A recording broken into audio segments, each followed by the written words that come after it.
Good morning all of you. कैसे हैं आप सभी? मैं माधुरी वेलकम करती हूं आप सभी का एमडी लॉ क्लासेस के इस चैनल पे। आज मैं आपको पार्लियामेंट के बारे में सारी बातें बताने वाली हूँ। मींस मैं आपको एक पूरा मेंस का क्वेश्चन क्लियर करवाने वाली हूँ कि अगर बात आए पार्लियामेंट का कॉन्स्टिट्यूशन गठन कैसे होता है तो मैं आपको बताने वाली हूँ। इंटरव्यू का क्वेश्चन पूछा जाता है कि जो पार्लियामेंट में लोकसभा होते हैं उसमें कितने मेंबर होते हैं, राज्यसभा होते हैं उसमें कितने मेंबर होते हैं। प्लस मेंस का क्वेश्चन बनता है कि पार्लियामेंट के मेंबर्स की क्वालिफिकेशंस क्या होती है और डिस्क्वालिफिकेशंस क्या होती है। तो सारी बातें, सारे आर्टिकल्स मैं आपको इस वीडियो में बताने वाली हूँ, तो एंड तक बने रहिएगा। देखो, सबसे पहले बात करते हैं कि इस संसद का गठन कैसे होता है। ये जो पार्लियामेंट होती है ये किन से मिलकर बनती है? तो ये 3 जनों से मिलकर बनती है। संसद 3 जनों से मिलकर बनती है। देखो किस किस से। एक तो बनती है ये लोकसभा से मिलकर, लोकसभा इसमें होती है। दूसरी इसमें होती है राज्यसभा, दूसरी इसमें होती है राज्यसभा, और तीसरे इसमें होता है हमारा प्रेसिडेंट, राष्ट्रपति। तो इन तीनों से मिलकर हमारी क्या बनती है? पार्लियामेंट बनती है। देखो, लोकसभा और राज्यसभा सबको पता होता है, लेकिन इस पार्लियामेंट, लोकसभा राज्यसभा सभी को पता होता है, लेकिन इस राष्ट्रपति के बारे में नहीं पता होता।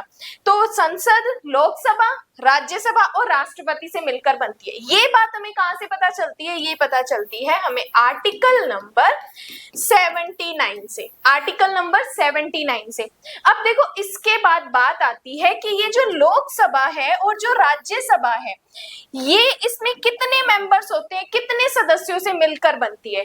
देखो, ये जो लोकसभा होती है ये 550 मेंबर से मिलकर बनती है। कितने मेंबर? 550 मेंबर इसमें होते हैं। और राज्यसभा में टोटल मेंबर होते हैं 250 मेंबर होते हैं, जिसमें से भी ये जो 12 मेंबर्स होते हैं इनको अपॉइंट करता है हमारा राष्ट्रपति, और बाकी के जो 238 मेंबर्स होते हैं इनको अपॉइंट करती है, ये कहां से होते हैं? राज्य और संघ राज्य क्षेत्र के मेंबर होते हैं। फिर से देखो क्या कहा मैंने, पहले राज्यसभा का देख लो। राज्यसभा में टोटल 250 मेंबर होते हैं।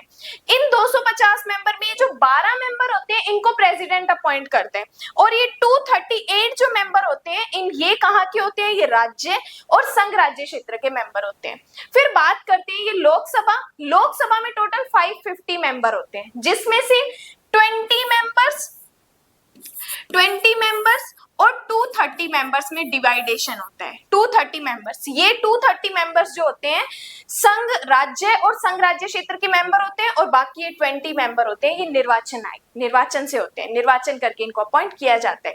तो प्री का क्वेश्चन लोकसभा में, जीके का क्वेश्चन भी आता है, कितने मेंबर होते हैं? 550, और राज्यसभा में 250 मेंबर होते हैं। अब बात करते हैं इनका आर्टिकल कौन सा है। संसद का गठन किया हमने 79 में, राज्यसभा का गठन करते हैं हम आर्टिकल 80 में, और लोकसभा का गठन, लोकसभा के मेंबर की संरचना किसमें बताई है? आर्टिकल 81 में। तो 80 और 81 और 79 तीनों आर्टिकल्स हमारे लिए इंपॉर्टेंट है। ये तो था ओनली पार्लियामेंट का कॉन्स्टिट्यूशन और इन दोनों सदनों के मेंबर्स के बारे में। अब बात करते हैं कि ये जो लोकसभा और राज्यसभा के मेंबर्स होते हैं इनके अंदर क्या तो क्वालिफिकेशंस होती हैं। किस मेंबर को हम लोकसभा का या राज्यसभा का मेंबर अपॉइंट कर सकते हैं, और ऐसा कौन सा मेंबर है जो लोकसभा या राज्यसभा बनने के बाद उसको हम डिस्क्वालीफाई भी कर देते हैं, उसको उसके पद से हटा भी सकते हैं। तो पहले बात करते हैं हम क्वालिफिकेशंस की, अर्हताएं की। क्वालिफिकेशंस देखो, इसके बारे में आर्टिकल दिया हुआ है 84। अब देखो, ये जो दो आर्टिकल्स मैं बता रही हूँ इसका एक सेपरेट क्वेश्चन भी बनता है कि संसद के सदनों की सदस्यता की क्वालिफिकेशंस, अर्हताएं और निर्हर्ताओं के बारे में विवेचना कीजिए। तो आर्टिकल 84 के साथ आपको 102 आर्टिकल बताना है। देखो, अब किसी मेंबर के अंदर क्या क्वालिफिकेशन होनी चाहिए कि वो संसद के सदनों का मेंबर बने। सबसे पहले तो वो भारत का नागरिक होना चाहिए। क्या होना चाहिए? भारत का नागरिक होना चाहिए, उसके पास इंडिया की सिटीजनशिप होनी चाहिए। दूसरी बात करते हैं कि जो हम संसद के सदस्य को हम चुन रहे हैं, जिसमें अगर वो राज्यसभा का है तो उसके पास एज होनी चाहिए 30, राज्यसभा का है तो उसके पास एज होनी चाहिए 30। और अगर वो लोकसभा का है, क्या कहा, अगर वो लोकसभा का है तो उसके पास एज होनी चाहिए 25। मतलब अगर आपकी एज 30, लोकसभा का मेंबर बनना है तो 25 एज होनी चाहिए, राज्यसभा का मेंबर बनना है तो आपके पास 30 एज होनी चाहिए। उसके बाद बात करते हैं कि अन्य अहर्ता जो संसद बताए, मतलब पार्लियामेंट अगर अलग से कोई क्वालिफिकेशंस बताती है तो वो भी उस पर्सन के अंदर होनी चाहिए जो कि संसद का मेंबर बनना चाहता है।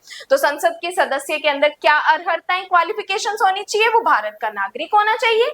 अगर वो राज्यसभा का मेंबर बनना चाहता है तो उसकी एज 30 होनी चाहिए, और अगर वो लोकसभा का मेंबर बनना चाहता है तो उसकी एज 25 होनी चाहिए, 25 से अबव। फिर अगर अदर कोई क्वालिफिकेशन है तो जो पार्लियामेंट बताए वो आपके अंदर होनी चाहिए। अब बात करते हैं उसकी डिस्क्वालिफिकेशंस के बारे में, निर्हर्ताओं के बारे में। देखो, जब आप कोई पर्सन मेंबर चुन लिया है, जब किसी पर्सन को हमने मेंबर चुन लिया है तब हम उसको डिस्क्वालीफाई भी कर सकते हैं। कैसे कर सकते हैं? जब वो कोई भारत सरकार का लाभ का पद धारण कर रहा हो, भारत सरकार का कोई लाभ का पद धारण करता है तो हम उसको डिस्क्वालीफाई कर सकते हैं। दूसरी बात करते हैं कि अगर वो विकृतचित, मतलब कि अगर उसे पागल डिक्लेयर कर दिया गया है तब भी हम उसे डिस्क्वालीफाई कर सकते हैं। तीसरा, अगर उसे दिवालिया घोषित कर दिया है, मतलब आम भाषा में कहें तो अगर उसे कंगाल घोषित कर दिया है तो हम उस मेंबर को डिस्क्वालीफाई कर देंगे। दूसरी बात करें कि अगर उस पर्सन ने विदेशी राज्य की नागरिकता स्वेच्छा से अर्जित कर ली है, मतलब वो किसी अदर कंट्री में चला गया है और उसने वहां की सिटीजनशिप ले ली है, तो फिर यहां से, इस सदन से वो क्या हो जाएगा, डिस्क्वालीफाई हो जाएगा। या उसे पार्लियामेंट ने लॉ के द्वारा, विधि की प्रक्रिया द्वारा उसे निर्हरकित क्या कर दिया, बता दिया है कि ये पर्सन गलत है, उसे डिस्क्वालीफाई कर दिया है, तब भी वो उसकी निर्योग्यताएं मानी जाएगी, निर्हरताएं मानी जाएंगी। तो कब कोई पर्सन जिसके अंदर क्वालिफिकेशंस है हम उसे पार्लियामेंट का मेंबर अपॉइंट कर सकते हैं, कब कोई पर्सन जिसके अंदर ये बातें हमें पता चलती है तब हम उसे डिस्क्वालीफाई भी कर देते हैं। तो ये बात करते हैं हम आर्टिकल 102 में, और क्वालिफिकेशंस की बात करते हैं हम आर्टिकल 84 में। तो इन सबको मिलाकर पार्लियामेंट का ये क्वेश्चन आ सकता है, और प्लस इन दोनों से भी एक सेपरेट क्वेश्चन बन सकता है। तो ये छोटी सी वीडियो, छोटी सी इंफॉर्मेशन आपके साथ शेयर करनी थी। अच्छी लगी हो तो फ्रेंड्स के साथ शेयर कर दीजिएगा, लाइक कर दीजिएगा, and thank you so much.